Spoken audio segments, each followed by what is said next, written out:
This is Street Fighter Alpha 3. Here comes a new challenger. That's enough! Unbeatable!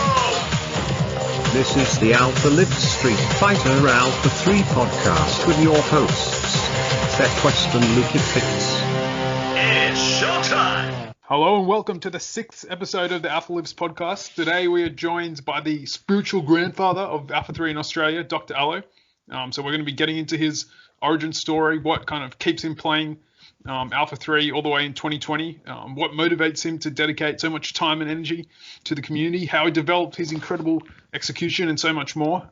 But without further ado, it's a pleasure to introduce Dr. Allo. So over to you, the Quest, to kick off the interview. Thanks, Luke. Welcome, Dr. Allo. How are you today? Yeah, good. Thanks for having me on. This is exciting to be part of the podcast finally. Yeah, it's good to finally have you on. I think you're our most requested guest. Oh, by far. Yeah, by far. Yeah. That's humbling. That's really humbling and awesome at the same time. Yeah, and thanks for waking up earlier than you planned on waking up. No worries. So yeah, so if you hear like a loud snore or something halfway through the interview, you kind of know why. Yeah, okay. We'll try and cut them out. We'll cut most of those out. Yeah, I know. Thanks for editing. Hey. Yeah, Luke's got great editing skills. Luke's got great editing skills. Luke's got great editing skills. Don't worry about it. Yeah, I don't doubt that at all. That's how he sounds so cool on the mic, you know. Anyway, to get into the interview, how did you get into Alpha 3? I was definitely a big fan of Street Fighter, even in the early incarnations, back in the World Warrior days. And I followed Street Fighter 2 all the way up to, Super Street Fighter. And then back in high school, now you're going to get an idea of how old I am. But back in high school, I was like, oh my goodness, there's this new game Alpha out, and it was kind of getting in the way of my whole year 11, year 12 studies. But I was like amazed at the artistic style and how it was just building on Street Fighter 2, and that kind of got me into the Alpha series. And as each iteration kept coming out, so Alpha 2 and then Alpha 3, I was like, oh wow, it just keeps getting better and better. So was that in the arcade? Were you playing, like, when you talk about being into Street Fighter 2 when it was coming out? Was there an arcade scene in Australia at the time, or was that more on consoles? Yeah, so that I did visit the arcades a fair bit. So I'd go in there, pop a dollar in here and there, and I wasn't particularly skilled at it, back then, but it was more just, it was just a cartoon. To me, it was a cartoon that had come to life. It was, watching, such a well animated set of characters fighting one another with incredible fluidity. It just and yet you were in control of it, and that appealed to me to no end. And I just loved sort of visiting the arcades several times. I know a lot of times I'd be wasting good like $10 to $12 on playing the game, while my parents were kind of like just they were very supportive of it, still standing there waiting for me for a good half an hour to an hour in time zone. They used to have it called time zone back then. Classic. Yeah, and it was just fantastic. And the feeling of nostalgia it brings back nowadays, even when playing it, is amazing. So yeah. Yeah. Well, what are some of your early memories of playing against other people? Interestingly enough, I never really played against many people at all. I essentially started, I think, back in the early days. We're talking about year 2000 now, I think, when I first got my Dreamcast and my arcade sticks. And I think realistically, I really only got a chance to play with my sister, who's actually pretty decent at Street Fighter. Yeah, she is actually the one. I've some of you guys might have seen me bring my arcade stick to some of the local games, and they actually are her sticks. They're not even mine. Right. Is she going to enter one of the Alpha 3 tournaments one day? Yeah, she's not really into Alpha. She played a bit of Alpha with me, but she's sort of now more into Street Fighter 5, but still doesn't play very much nowadays. Yeah. We've all got so much stuff. Jobs and life. Yeah. I know. I can't believe we've got other focuses in life. I know, exactly. It's not a full-time job for you. I know.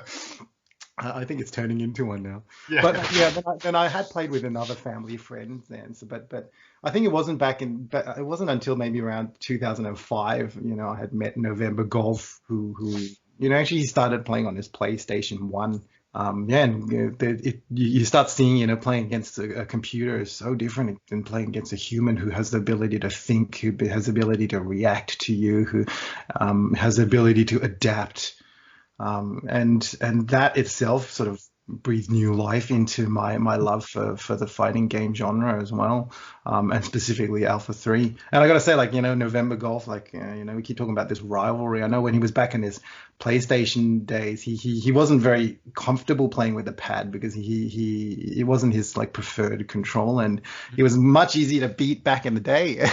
And then when emulation started, like the CPS2 emulation started around 2007, we started downloading, and he played on the keyboard, and man, he was a totally different man. He mentioned that. Yeah, he became a beast, I reckon. So did you have the edge over him when you first played? Initially, yeah, I did, but then he's the guy's very, very competitive. I'd say, probably more so than me. I'm one of those people where I just want to do things properly and do the best that I can, rather than competing against others. But this guy was incredible. Every time I'd get a one up on him, the next time we'd see each other, he'd completely smash me in that regard. And it was great because that kind of fueled my love for the game as well. Yeah. Well, you're known for having strong execution ability. Yeah. Now there's probably a long history to answer this question, but how did you develop it? I think it's just a matter of keeping at it more than anything else. It's just a sheer amount of exposure time. But I mean, I think realistically, when I start looking at the really high level players, I'd still say my execution is still has a lot to be desired. And I'm not trying to be humble. I think realistically, it's true. This, as with any art, you've Street Fighter is an art. I mean, it's a job, it's an art. It's more, it's life. It's your life. It's a science. Yeah, exactly. That's right. So it encompasses, so many different facets of. Yeah, that's true. But within our community, the Oz community, you have very strong execution ability. Thanks for that. So I think a lot of it does come from just persistence at anything. The more time you spend with something, the more the more versed you get at it. And Street Fighter is no different. I think a lot of it also comes down to me. I'm one of those people where I have a thirst for knowledge, and it doesn't extend just to Street Fighter. It's just me as a person. I want to collect information. I want to collect knowledge, and I have this. I think a desire to also want to teach and to help, and this extends even to my own professional life. Mm-hmm. Okay, so you didn't build a super AI in the verse? Or... Actually, I did actually even tinker around with the way the AI works by doing hacking of the RAM. So basically, how a lot of cheat codes work by basically altering memory addresses in the RAM. So and I would actually, there was a version called Nebula, which allowed you to do what we call conditional formatting. So you could actually essentially change certain addresses in the RAM based on some other addresses than in the RAM or certain button presses. And it was really cool because I try to make Bison, the last boss, a little bit harder to fight. And I did a lot of training programs and whatnot that even in the Discord there's links to it at the moment. And if I had my way again, I might not be in the health profession. I might actually have done something more computer orientated. Working for Capcom. Yeah, that would have been amazing. Hey, if I had my way, I think we'd be up to Alpha 10 by now. Yeah. With all the practice you've been doing over the years, in this current time, who would you say is your strongest character? The ones who I know and most comfortable with would be Gen and V Geef. But that doesn't necessarily mean that, I get the best results or the most consistent win streaks with them, if you know where I'm coming from. Yeah. I mean, your Geep is pretty strong. I feel like you get some pretty consistent win streaks with him. Yeah, fair enough. In the tournament. Have you played? I don't think I've seen you play him in the tournaments that much. I tend to stay away from him as well. I know, a lot of people go, oh, geez, there's certain things they're very effective with him, and sure enough, but he's also I think Geef, unfortunately, he's kind of like he's really effective against some, but then there's some that he just really struggles with. Yeah. Well, speaking of one that he struggles against, when did your frustration with Daleson first start? I think my frustration with Dalsim is more a one on principle rather than of specifically fighting him. I think I just know I watched a lot of videos. I know where his strengths lie. And from the theoretical perspective, I see him as being, just a god of a character. And again, in principle, for me, it's like, okay, well, you've got this guy who's just far stronger than everyone else, and I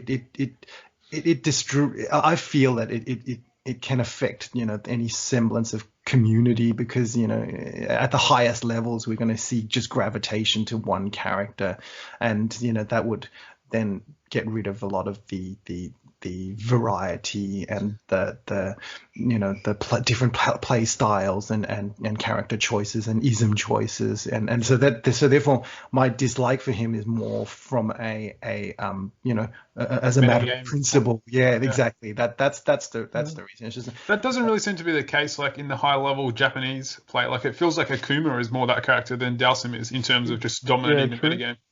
Yeah, I mean, I think a lot of it's also got to do with, people don't pick characters just because they're strong.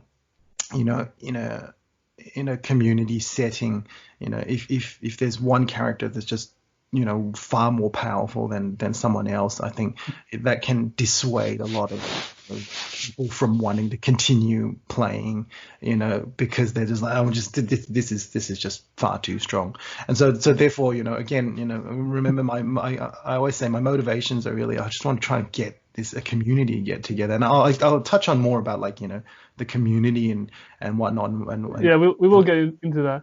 There was a first attempt at building the community that you mentioned. What happened with that attempt? Oh, geez, that's a long story. Let's get into it. Yeah, how let's hear it. Got so yeah.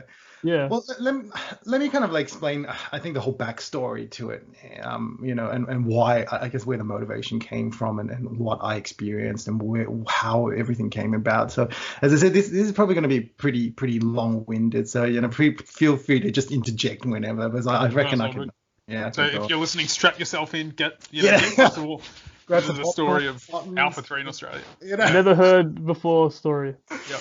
So yeah, I mean, look, I there's no doubt about the fact that I'm an extremely avid fan of Alpha 3, and I think even that itself is an understatement. And I was touching on before, I've loved Alpha, more than any other fighting game, because I think everything about it is amazing.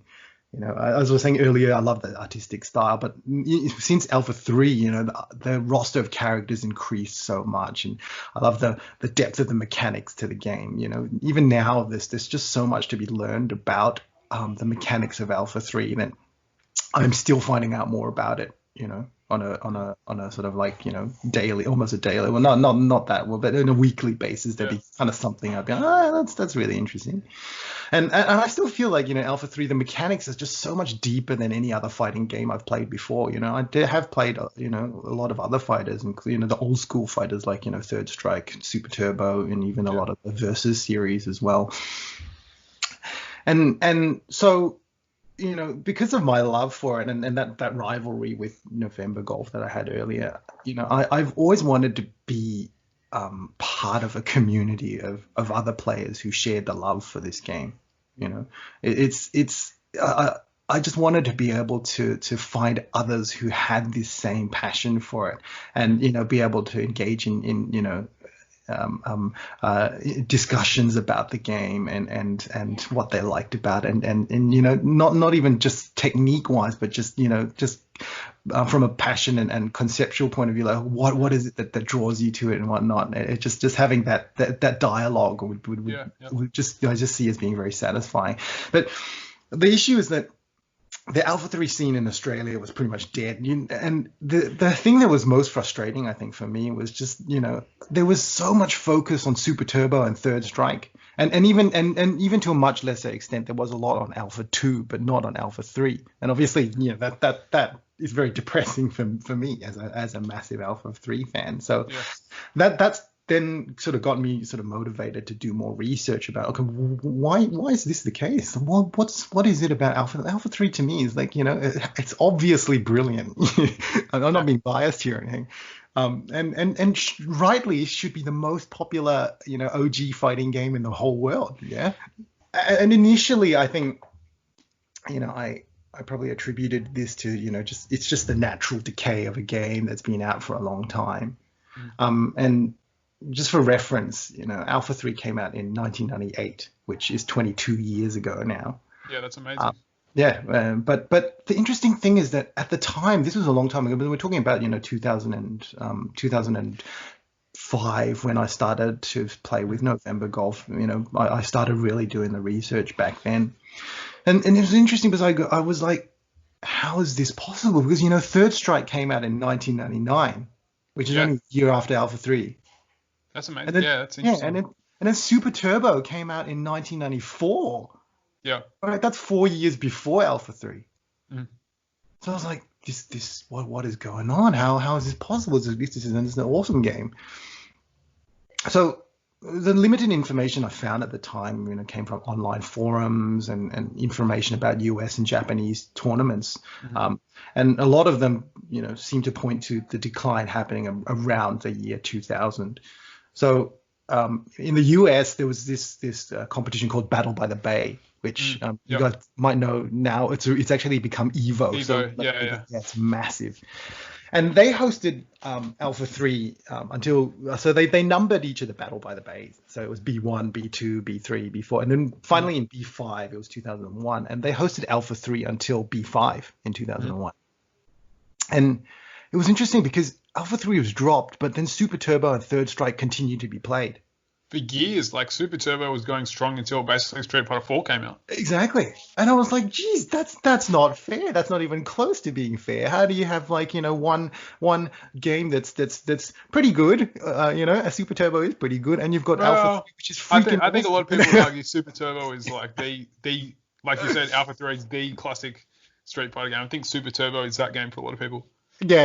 I'm just trying to be, provocative.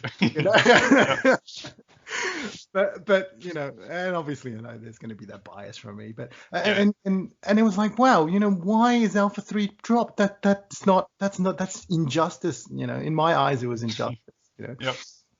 And even in the popularity in Japan appeared to decrease about the same time as well. And because November Golf and I used to regularly download replays of Japanese tournaments.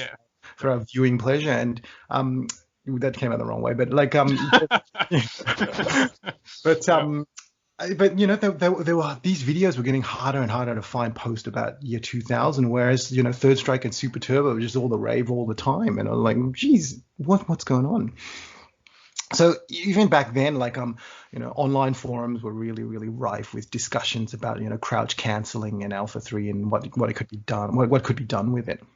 And when was that discovered? Do you know when crouch canceling was discovered? Because I think that video with the famous 1998, VIA and Daigo video, they're not crouch canceling at all. They weren't, yeah. So it was actually only about the year 2000. From what I found out from the forums back then, it was only about the year 2000 that crouch canceling was discovered. So I think there's going to be a lot of people who particularly like newer viewers and whatnot, who are not really going to be aware of what crouch canceling is. So let me just kind of explain crouch canceling anyway. So basically the system in Alpha 3 is such that when your opponent is knocked down while they're airborne, so it has a knockdown, you can essentially, before they hit the ground again, you can juggle them for more damage. So, I mean, obviously, if you kept juggling them, that wouldn't really be a fair system. So to make this fair, the Capcom they introduced this mechanic where you can flip in midair to escape juggles. But this can only be done when the attacking character has reached this thing called a neutral state. Normally, when you land from a jump, your character would normally reach a neutral state before you can do anything else. You can instead do this thing called crouching as soon as you land. So you could then go from a crouch to another jump, or even do like a Hadouken movement, so down and then forward to cancel it into walking. Mm-hmm. And so that means you could land from your jump, go into a crouch, go into a walk or another jump, and essentially completely bypass that neutral state. So no neutral state means no flip. And essentially the reason why this specifically works with crouching is because crouching has 0 frames of startup. Is that right? Like, so you don't have to go through the neutral state, whereas you do, for example, can you just land and walk straight away? No, you can't. Go through the neutral state? So you have to cancel that landing into a crouch before you can do anything else. And the interesting thing is then the crouch can then be cancelled into something else. Yep. That makes sense. Yeah. So all in all, so if you add that all together, basically, if you hit your opponent with an air, like if you're both in the air, you hit them with an air-to-air hit, you could essentially land from the jump, cancel that landing into a crouch, and then cancel the crouch again into another jump, and hit your opponent again without them being able to flip to escape. Yep. Now, on its own, most of the characters really couldn't keep the opponent high enough to get maybe a few hits in. Like, I know those who are really familiar with it know that Chun-Li has got a jumping heavy kick which hits twice. So technically, you with her you could just keep juggling but then it would get to a point where the opponent would become dizzy, and then they would hit the floor and then they would stop. I mean, she would be pretty powerful because of that still. But you could lose 50% of your life, and you'd be dizzy, and then you could get more damage. Yep. But this system became really much more abused when you combined it with Vism combos. Now, the reason for that is because when a character is actually in Vism, the opponent reacts to being hit the same way as a counter hit. So, when you hit them in a counter hit, they get juggled up higher than normal. There's more damage and whatnot. But there wasn't more damage in Vism, but you got this interesting sort of physics mechanic where they got hit up higher than normal. Mm-hmm. So for airborne opponents, you could actually make it easier to do another crouch cancel air attack immediately after it. And so therefore you could repeat this crouch cancel jump attack much more easily than if you didn't have that, you weren't in that active Vism state. Mm-hmm. So I'm hoping I'm not getting too confusing here, but no, that makes sense. Yep. Yeah, it makes sense. Yeah. One question I have with so you're saying the issue with, for example, Chun-Li's so-called infinite is that they get dizzy. Why is that not an issue with like, Cody's infinite or Ryu's or whatever, like the other infinites in the game? Yeah, very good question. Very good question. So basically, all hits when you're in this Vism active state, they don't cause your stun gauge to increase. But like a lot of the infinites continue after Vism is finished, right? Yeah, but what happens is the last hits and everything are still effectively influenced by the end of the Vism. So that's why that's why you can keep juggling them, because they're still in the state where they have their hits done that is similar to counter hit after the Vism is finished. So while your combo continues that began while you're in Vism, the properties of Vism still continue, even if you no longer have like meter. Yeah, pretty much. You're very close. There are some things that change, like whether you can air grab them with command throws and whatnot. But again, I'm getting into semantics here. Yeah, sure. Yeah. So basically, then because of the fact that the stun meter doesn't increase, you could just keep juggling, and they would never ever get dizzy.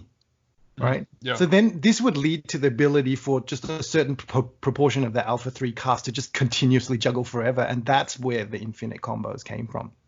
Mm-hmm. So I'm not going to go into too much detail, but there's some other mechanics about how you set it up and why it works, and how you stay vulnerable immediately after a flip, which helps you transition. But I'm not going to go into that now. But yeah.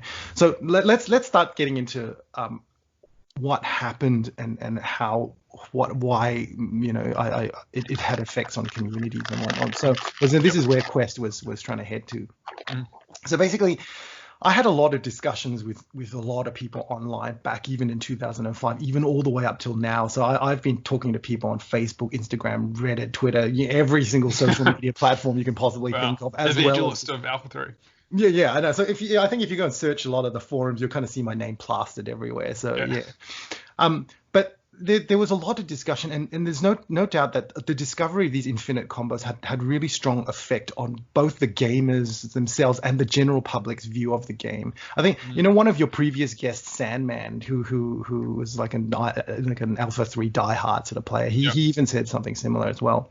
And unfortunately, I think even a lot of people even immediately think, okay, well, as soon as you mention Alpha 3, like the word infinite also starts to come to their head.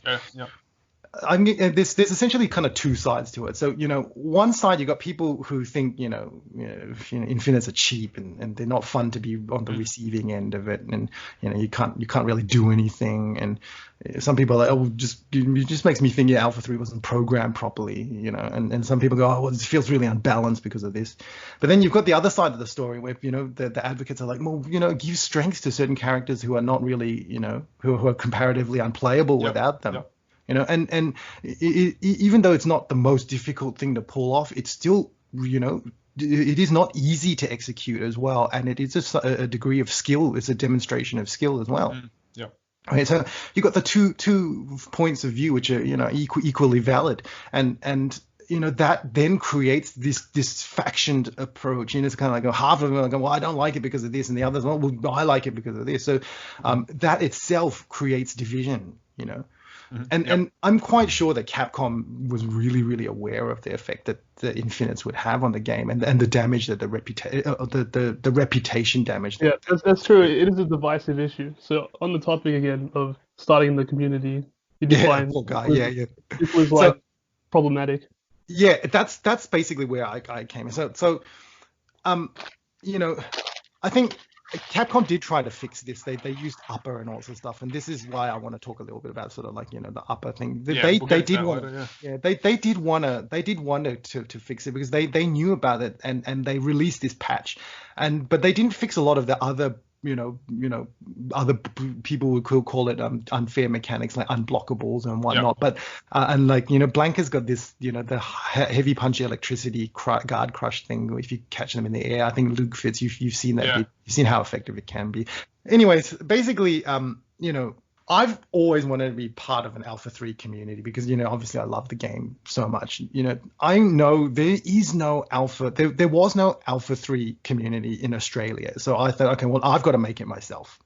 Yeah. So basically, if there's something, because if there's something out there that you want and it's not there, well, don't complain about it. Go and do it yourself. So I thought, okay, well, I know there's going to be challenges here because Alpha 3 is already on the back foot compared to Super Turbo and Third Strike, and I knew, okay, this is going to be tough, but I didn't realize how tough it was actually going to be. So I initially started trying to collect, players even before in the offline, world by trying to get on shoryuken.com and Ozdo, because they were around for a long time since I think even back in 2002, they a lot of them were. Yeah, sure, yeah. But I essentially, try to get in touch with a lot of people, and I was trying to get people to meet up in arcades and all sorts of stuff, and it was virtually impossible. Virtually no one out there. But then there was still a lot of people who were interested in Super Turbo and Third Strike. Then like Fightcade came around in about 2016. I was like, oh, this is freaking awesome. Like, I think the Fightcade was around for a little bit longer than that, but I started trying to collect people around 2016 as well. But even so, the Alpha 3 scene was just really, really quiet as well. There weren't a lot of people online, but at least I did make connections to a couple of people, and one of them was Bo Angel. Do you guys know Bo Angel? Yeah, legendary player. Yeah, very strong guy player. Yeah, very, very strong player. And it was amazing. I was like, wow, there's not only like people out there, there's like really, really good players out there as well. And I told November Golf about this, and he joined and played with us for a little while. And he was like, oh, this is cool. It's fantastic. And that's why like Bo Angel remembers November Golf as being the Adon main, because not a lot of people played Adon back in the day. And Guy was still kind of like, fairly, not as popular as a lot of the other Vism characters. Yeah. So, but he joined for a little while, but there just weren't enough people online to keep playing. Did you manage to host any tournaments for the 4 people that were there, or 5 or whatever it was? Nah, because tournaments weren't my thing back then. But remember, my focus was just because I felt tournaments themselves initially were just going to be they could create a lot of salt and whatnot. So I was a bit hesitant. It was actually Raging Bull's idea to set, and he's actually done a fantastic job of that. That's true. I mean, it's actually brought the community together and brought more interest into the game. Definitely. So, yeah, because at the time, it's a learning experience, isn't it? Yeah, and I think the reason why I was a bit hesitant was that there were so many skill level differences at the time, and I was like, well, this is just going to make the lower skill level people just feel defeated. What's the point of it? So that I was initially very hesitant about it, but I saw Raging Bull's passion, and he goes, no, look, I'm going to try and create circumstances where at least it's going to be a little bit more of a fair playing ground and whatnot. And I was like, okay, well, fair enough. I'm going to try and play characters I might not be as formidable with, and I know that itself is controversial too, as people go, well, you're not playing your best.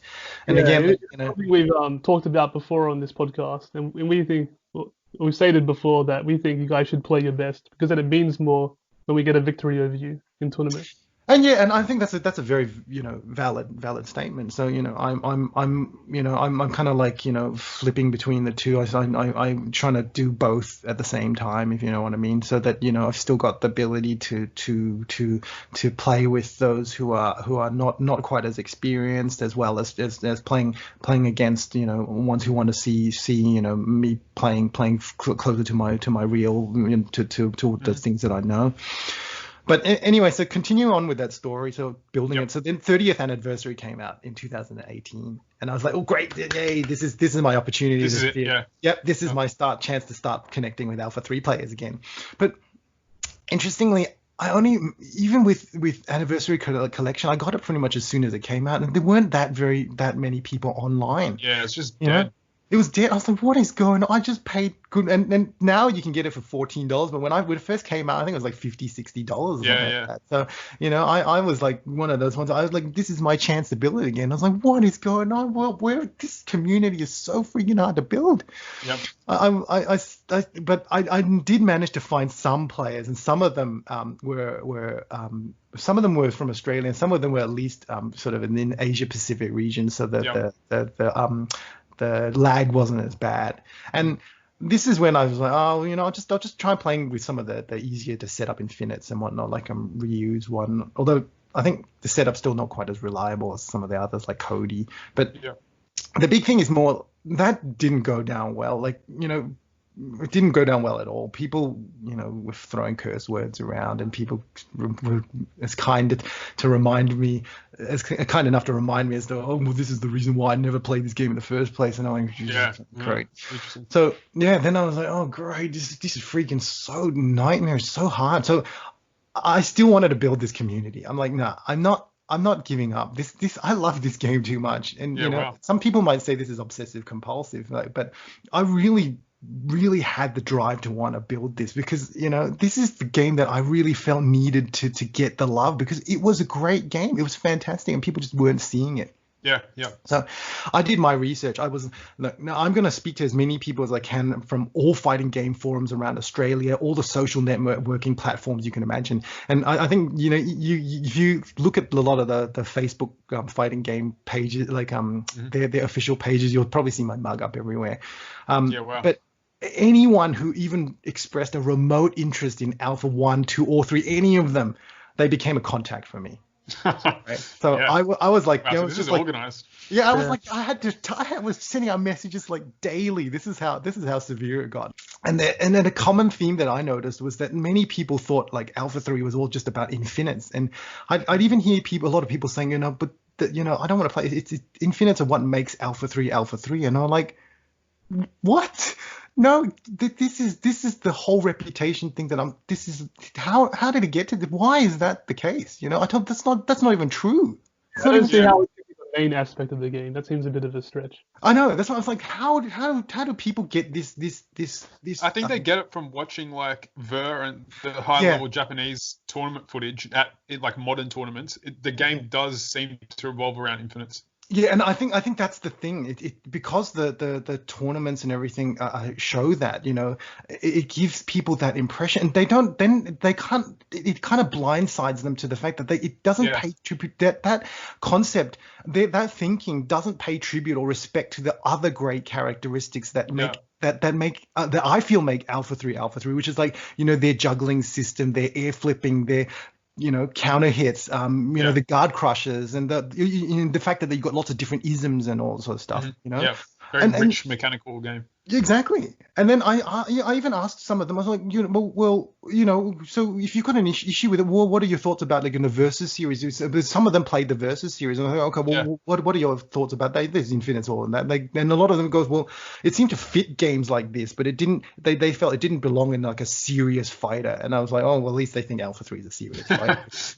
Awesome. Yeah, I'll take credit. Though. Like Marvel vs. Capcom 2 is up there with Super Turbo as like one of the old school games. Yeah, and exactly. It's like filled with infinites. It's just like completely broken in many respects. Yeah, exactly. And I remember a lot of them. Well, they go, well, at least everyone had them, and I go, yeah, well, close to a lot more people did have them in Marvel vs. Capcom 2, and I think a lot of them also said like, okay, well, a lot of it's got to, there's so many other things that are stronger than the infinites themselves, right? And I was like, okay, well, this is your thoughts, so this is where you guys are coming from. So I was thinking, okay, now I've got all this stuff to be mindful of. If I want to get this community up and running, I need to be aware of this. There's a reason why there was no community at all. Yeah. Right. And repeating those same mistakes would ultimately result in the failure of the community. As they say, doing the same thing over and over again, expecting different results is the definition of insanity. A lot of changes you've made coming forward, learning from the mistakes. So it was basically I had to be mindful of what was the demographic of people who were going to be part of the community. As I was touching on before, look, many gamers nowadays, we were gamers back in the 2000s, right? The early 2000s. But now we've got commitments in our lives. We've got jobs, we've got family, we've got, other interests. And a lot of them are not going to be able to spend the time to play the fighting games competitively and learn these new techniques and whatnot, right? Yeah, but at the moment they will because of the corona issue. So we might. Yeah, I know. So if we get COVID-20 and COVID-21, then we can sort of try and take it on a little slightly different. Really pray for that. Yeah.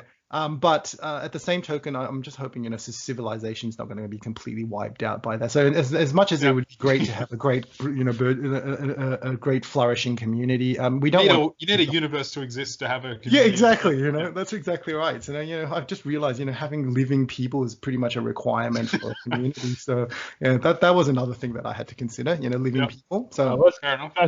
In your decision. But another thing that I had to really be mindful is like, fighting games can create a lot of conflict or like, saltiness to so to speak.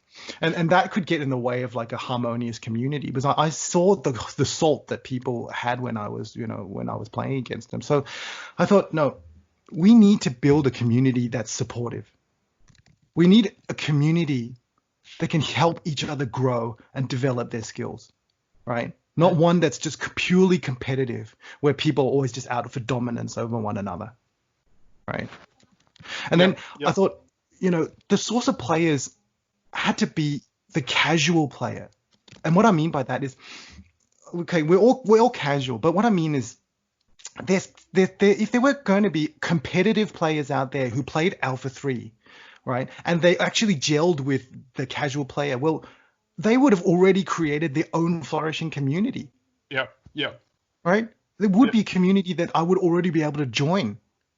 Right? And, just even recently, like, you just see the the perception, like November Golf just recently posted something on Facebook and he showed me, you see people just don't tend to talk very highly of Alpha 3. And someone said, oh, is anyone on 30th anniversary collection, who can play with it? And you got a whole lot of laughing emoticons underneath, and then someone just went out purely said no. And I'm like, and then November Golf was kind enough to go and write down, no, look, we are an active community, and this is where we are. So, I wanted to be able to connect with, the casual player, because that's where the large amount of players base would come from. Yep. So. Sure. With this in mind, I was like, okay, well, that's it. I know what I'm going to do. I'm going to continue to search for. I'm going to search fighting game communities for Alpha 3 players with this in mind. I went to everything I could possibly go to, and got contacts of all these people. Like I was saying before, I went to CCH, and and and that's why Muttons was saying there was no. He couldn't even introduce me to one. Luckily, I met Inkaros, and Inkaros was such a lovely guy. He's so friendly, so chill, so warm, so welcoming. Yeah. Right. I went to BAM and I met Wu-Tang. He doesn't say much in the Discord, but I actually speak to him in Facebook a lot. And he's quite a strong player as well. He's a strong player, and he actually helped me with the comparison video. He lent me all his equipment, and he actually stood there with me for 4 hours, just helping me test all this sort of stuff. And so this guy's amazing. He's so chill as well, so just a lovely guy. And when I met him in BAM, he didn't know me from bar of soap, and he got to speaking with me, and he played games with me, and he's lent me controllers and all sorts of stuff, driven to me. I just asked him. He didn't even barely know me at the time, and he's still already like, now here, take my controller. I'm like, wow, geez, this guy's like super awesome. But anyways, I joined like Team WP. I joined all the fighting game forums on Facebook and all the different social media platforms just to search for players. I continue to chat with lots and lots and lots of people, and I got to know experiences they had with the game, what they liked about it. So you're a world expert on kind of Alpha 3 and its perception amongst the fighting game community. Well, I wouldn't say. I mean, look, remember, this is from my perspective, but I have done a lot of research at the same token. Obviously, if it was, I'm only speaking from my own personal experience and from what I'm reading out there in forums. But this is my take on it, and this is from lots of conversations about the game with so many people that and even so, I got to the point where I think some people saw me as pestering them. There was this guy who played a little bit. I met him at BAM, and I even took a photo with him. And then after a while, he's like, I see what you're trying to do, and look, I can't commit this what you want me to commit. I'm just have to leave the Discord. I'm like, damn, I want to try and get this thing working. You felt like a salesman trying to get it working. Yeah, almost. Like, and sales is not an inherent skill that I have either. So I don't have a salesy kind of like personality. So I went back to playing Fightcade again, and shortly after that, I happened to meet NTG. You guys remember NTG? Yeah. And he was a lovely guy, so chill as well. I just love these guys. These are amazing. And it's a shame he doesn't play with us anymore. But he actually helped me first create the first iteration of the Alpha Australia Discord. And from there, all my contacts, I started really trying to coerce them to join our Discord. To coerce them. I know. I was like, that's how much effort that I was going to. I was like, come on. Like a cousin, like you never talked to. Like, but some of the best, I'm still in contact with some. There's this guy from ACT who he's like wins like Super Turbo tournaments back to front, and he actually expressed desire to join, but he also he didn't have a PC, so I was like, really? Wow. True. Wow. Yeah, I know. But then I got some really great players like Sendo. I got off Facebook, and he joined us, and he's amazing as well. So which is really good. Yeah, and then there were a lot of them. They were like, but I want to play the characters from the consoles, and I said, look, I'll find a way for you guys to join us. But and Raging Bull and I were like doing research on how we could play that online, but there's still no real reliable way to do that at the moment. I wanted to ask you about the YouTube channel. How videos being received, and what feedback have you got from them?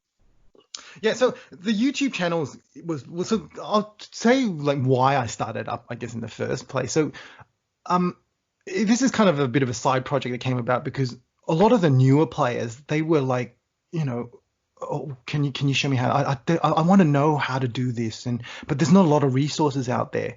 you know, and the resources that are out there, you know, they showed how they just showed a video of doing it, but they didn't really tell you. Instructions, yeah. Yeah, there were no like, okay, well, what buttons are you actually pressing? You know, it wasn't transcribed properly, and or it was in Japanese, you know, Yep. and you know, most of us can't speak fluent Japanese, including myself. I mean, I can say, which I think when Chun-Li means, you know, I beat the heck out of you. No, it doesn't say that. Doesn't mean that.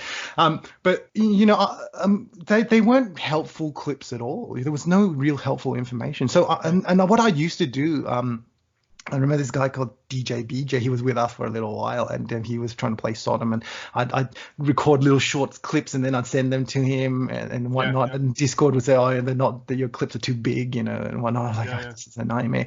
So then I thought, okay, well, instead of me creating individual short clips of videos and sending them out to each and every player who asked me, I thought, well, why not record the information in a public place to access? And I thought, well, you know what? At the same time, this is an opportunity.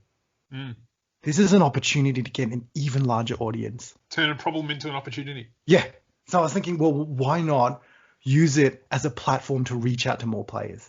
And if these players were Australian, then, well, guess what? They're welcome to join our Discord group, and that could increase our community even more, right? So I know before the chat, I sent you guys like you know, this zip file with all the analytics, Yeah, so let's look first at video table number 1. So that is actually videos ranked by views, and so that basically this first one is in the lifetime category. So that means I've separated. I actually have information there, which is for the whole life of a video, as well as the life of the video in the first month. Okay, so how much view is getting seen just in the last month, and that allows me to see, okay, well, how are videos being received immediately, and then what happens after a certain period of time. So this first table number 1, actually shows the whole lifetime of from when the channel was conceived till now. And we're looking just at the views, and if you have a look at it, you know, Marky sits all the way up the top, and that is so bizarre. Why is that? I have no idea, and that's the thing. I don't know what it is with Marky, whether or not the character is interesting, or you know she looks cute, or whether or not you know, I didn't even know that she was in the game. Like, yeah, but maybe she exists in CVS Capcom versus SNK2, which then a lot of people might have played it. But again, she wasn't really high tier. I don't know what it is, but there's a lot of interest. And I know some of the other players like Ditch Art had experience with Marky. It was like, oh, you know, I'd like to play Marky as well. So. But the videos with the most amount of views are the playthroughs, you know, and Maki and Evil Ryu, you know, are more popular than the other characters, and there was also a pattern that all the upper characters were getting a lot more views than the vanilla characters, like you know, Balrog, Boxer, you know, the Boxer, and Kirin. And then the Arcade Perfect video was after that, and I think it was interesting. It goes to show a lot of people were interested in, you know, the specific differences between the games and whatnot. But then that's where you guys come in. I would say I think that's just really interesting content as well. Like from a viewer's perspective, like it's an interesting video to watch in and of itself. And that's amazing. I mean, I love hearing that. That's kind of like, you know, got to my head's going to give me. But yeah, I love hearing that. I like the fact that, you know, the content itself is engaging. Yeah, so, this podcast made it into the top 5. Yeah, and that's the thing. So this is where you guys come in. So, you know, your podcasts were up next in terms of the views. But you know what? It's not just that. Your average time of view time. So I'm going to get to the next table shortly. But you guys were having significantly higher view times in total compared to all the other videos, and so therefore, like, your content was so engaging that the people who watched it didn't just tune in for a short time and go, oh, this is neat. They would watch it and they'd keep watching, you know. They would stay you know, focused and stay attentive through the podcast. And I was thinking, this is freaking amazing. You guys know you know, the what the community is after, and you've got a platform and a structure that is really engaging for people. Well, hopefully they're still listening now as we're saying this. Yeah. Yeah. This is very meta. Everyone that's listening. Yeah, I We know. appreciate your support. Please like and subscribe as well. Yeah, that's awesome. You guys have already got the YouTube, mentality, which Hit is that bell. you know, Give us a thumbs up. Leave a comment. that is awesome. That's fantastic. Find us on Patreon. Yeah, and then like still on that table, like immediately after that, like the finals of the Alpha 3 Upper tournament that we held in Victoria. There's a theme here. Yeah. A theme. There's a theme there, I know, and so I was like, wow, okay, I'll give my summary of it at the end. But let's look at number 2, because this really shows you guys your podcast in a massive light. So let's look at table number 2. Yeah, watch time. This one is basically the whole life of all the videos, based on watch time.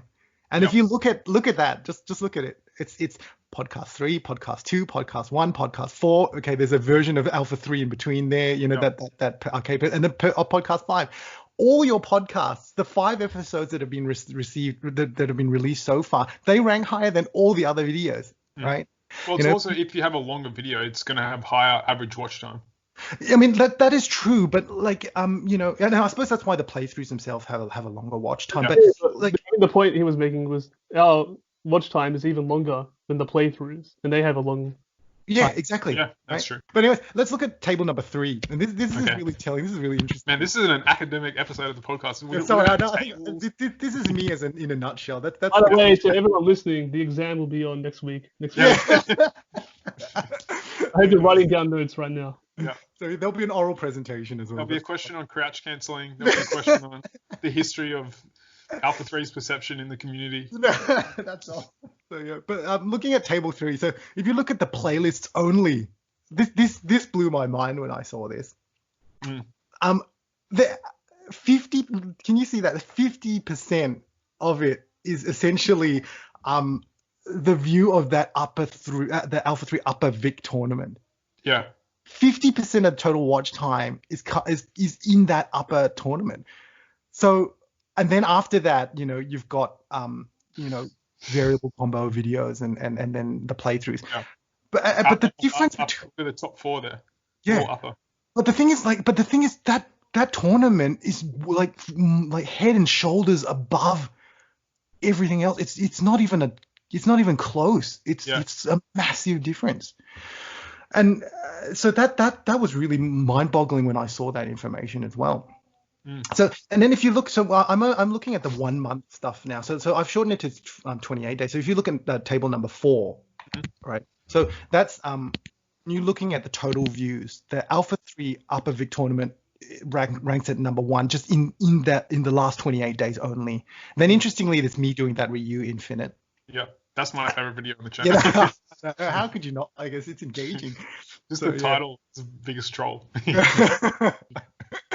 So yeah. And then after that is the upper max playthroughs, and then the podcasts. And I think that's not to say that but when you're looking at the total watch time, and so if you look at table 5, again the podcasts are ranking at the top.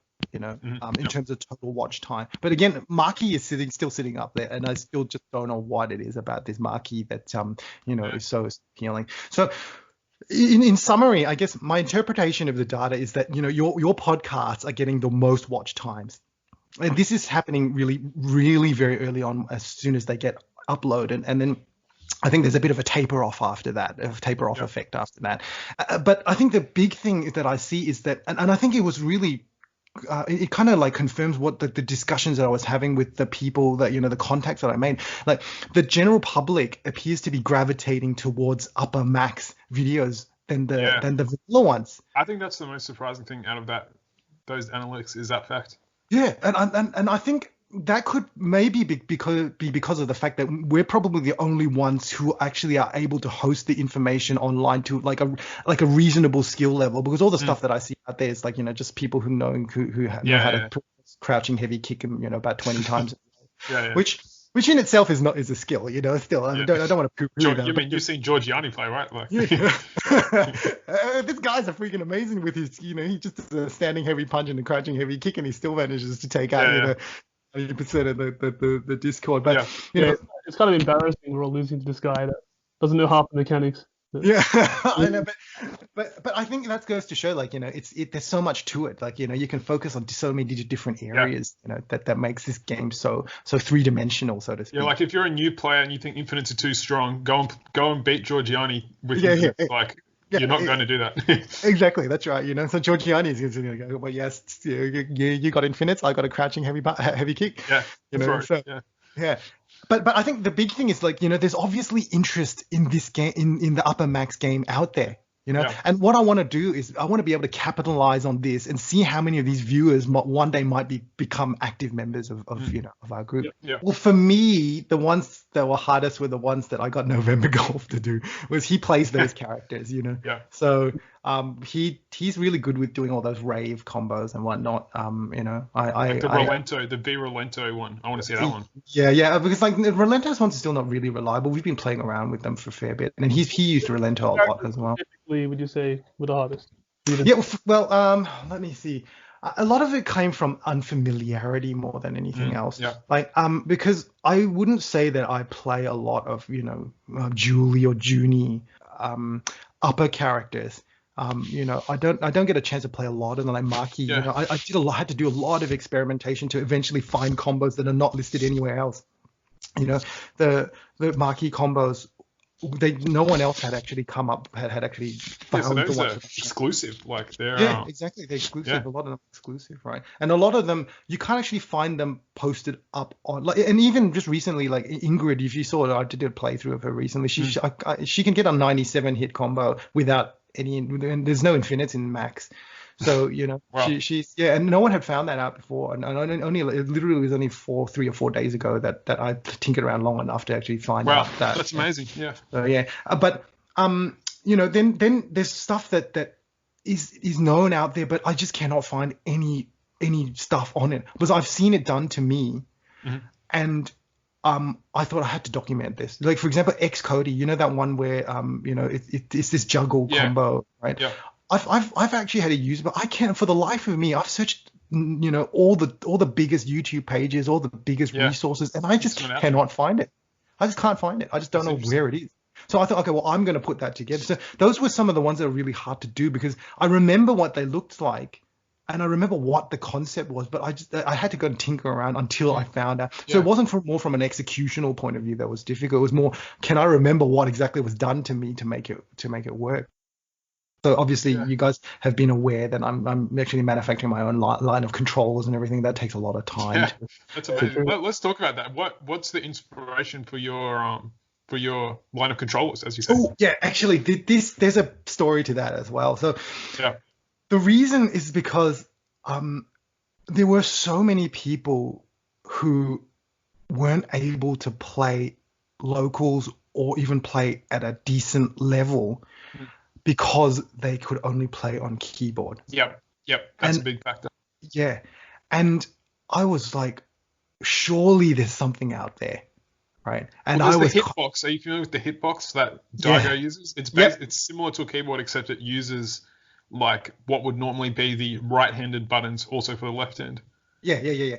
And the thumb button would be kind of like where the space bar button would be. Yep. But that was still very unfamiliar to a lot of people, right? And then they were like, but like for players like Giorgiani and yourself, Lukefitz, and November Golf, they all play on keyboard. They can't execute the stuff that they want to execute on a pad or on a stick. Yep.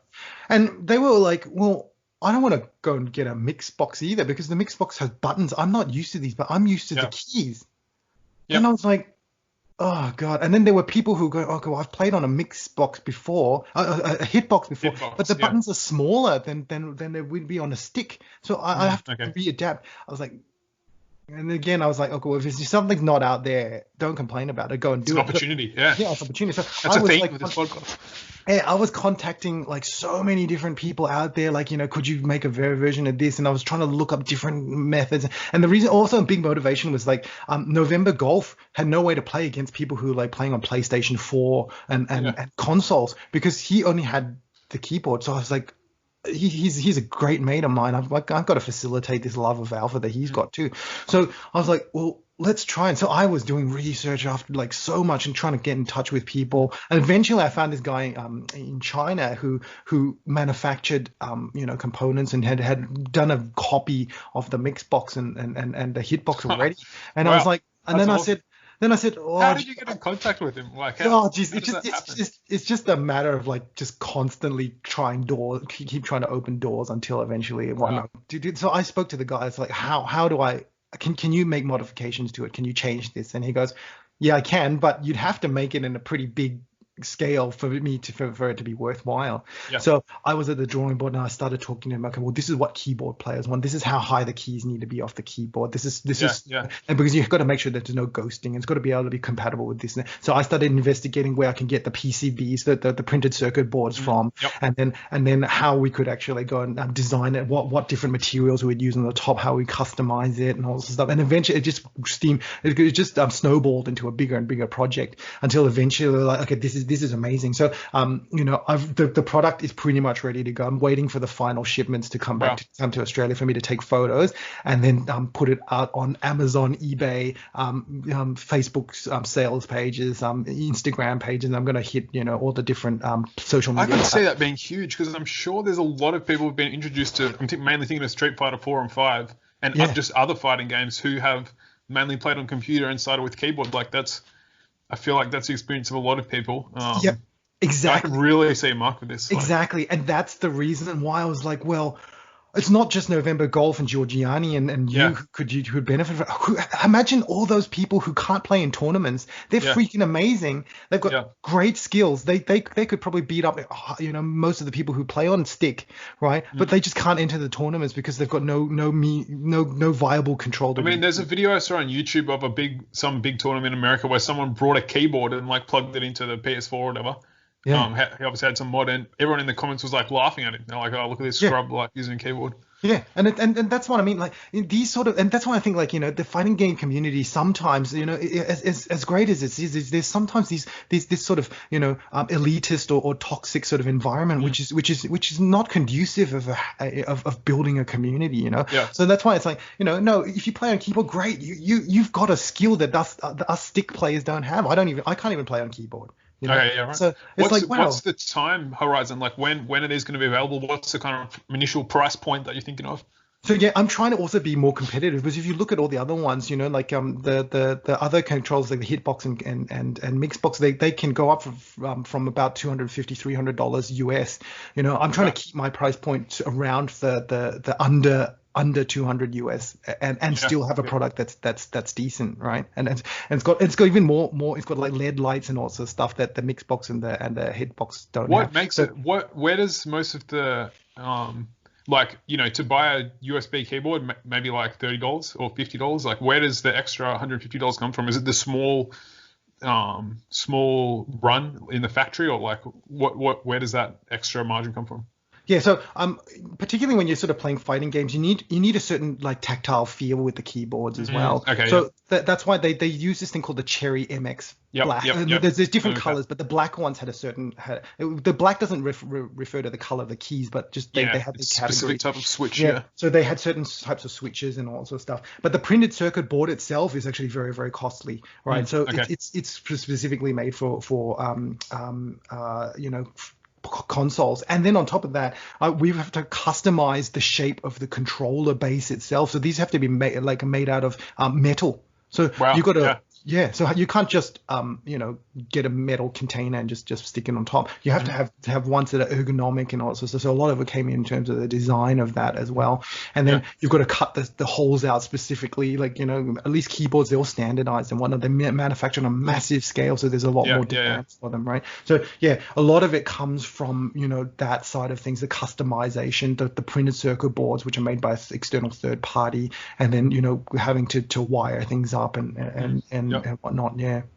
So that's where the cost difference comes from. What's the name of the product you're making called Keycade? Is that correct? Yeah, so the product itself is called Keycade. So it was kind of like the keyboard way to play in the arcades. And so that's how the name came about. And also I was trying to look on the business register to find things that have never been registered before, and it took a while to find. So pretty much everything's been taken. I guess the Cade fascinating. Market towards the Fightcade players as well. So a lot of them would play on keyboard. Exactly. And so that's why I was thinking, well, what better way to build the community than have people who could, like, imagine then we could go, well, I know in the past, like even Lukefitz, we had to, Raging Bull was trying to run an event in New South Wales. And a lot of people are like, well, I play on keyboard. How am I going to do this? Well, yeah, exactly. Now we've got a solution.